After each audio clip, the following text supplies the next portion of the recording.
چیزیں اللہ نے ہمیں عطا فرمائی ہیں رمضان کے اندر، ایک روزہ اور قرآن۔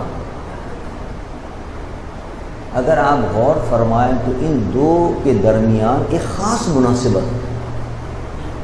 قرآن اور روزے کے درمیان۔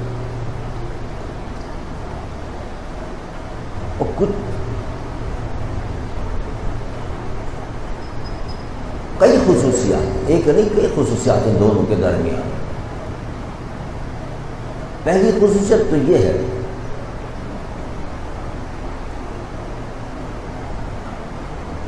کہ حشر کے میدان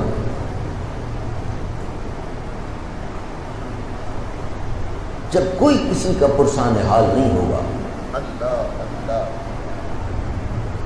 کوئی کسی کا مددگار نہیں ہوگا، اور قرآن پاک نے اس کا نقشہ کھینچا، یوم یفر المرء من اخیہ وامہ وابیہ وصاحبتہ وبنیہ۔ بھائی بھائی سے بھاگے گا، بیٹا باپ سے بھاگے گا، باپ بیٹے سے بھاگے گا، ماں اپنی بیٹی سے بھاگے گی۔ یہ وہ رشتے ہیں جو محبت والے رشتے ہیں، ایک دوسرے پر جان نچھاور کرنے والے رشتے ہیں،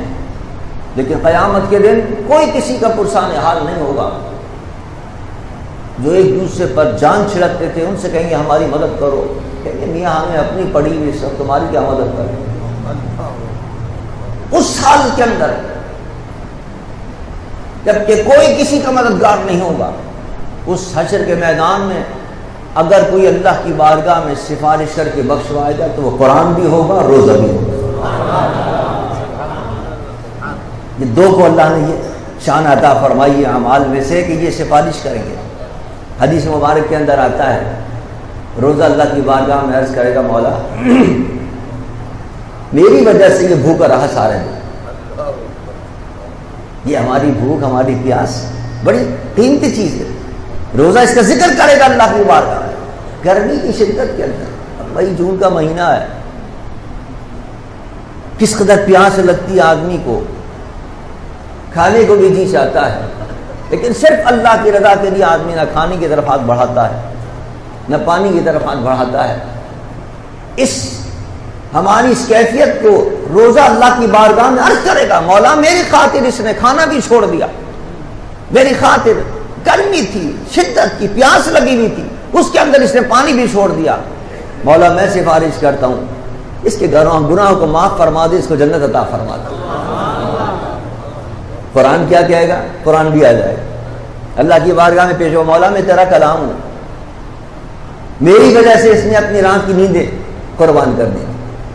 رات کو تھکا ہوا آدمی آتا ہے اپنے کام سے، اپنے کاروبار سے، اور جی چاہتا ہے مغرب کے بعد سو جائے، اور افطار کے بعد اور بھی تھکن ہو جاتی ہے، لیکن جیسے ہی تراویح کا وقت ہوتا ہے آدمی دوڑتا ہوا چلا جاتا ہے۔ قرآن کی نظر میں ہے اس کی یہ قربانی، اللہ کی بارگاہ میں قرآن عرض کرے گا مولا میں تیرا کلام ہوں اور میں سفارش کرتا ہوں اس کی، میں نے دیکھا تھا تھکا ہوا تھا، برا حال تھا، لیکن جیسے قرآن پڑھنے کا وقت آیا چلتا چلا گیا، قرآن سننے کا وقت آیا چلتا چلا گیا، میری خاطر اس نے اپنی رات کے آرام کو قربان کیا ہے، میری خاطر اس نے رات کی نیند کو قربان کیا ہے، مولا میں سفارش کرتا ہوں اس کی بخشش فرما دے۔ اللہ فرمائے گا ادھر روزہ بھی سفارش کر رہا ہے، ادھر میرا کلام بھی سفارش کر رہا ہے، جاؤ میں نے ایسے گناہ معاف کیے، اس کو جنت کے اندر لے جاؤ۔ نعرہ تکبیر، نعرہ رسالت، عظمت قرآن، عظمت رمضان، صاحبزادہ ڈاکٹر ابوالخیر محمد زبیر صاحب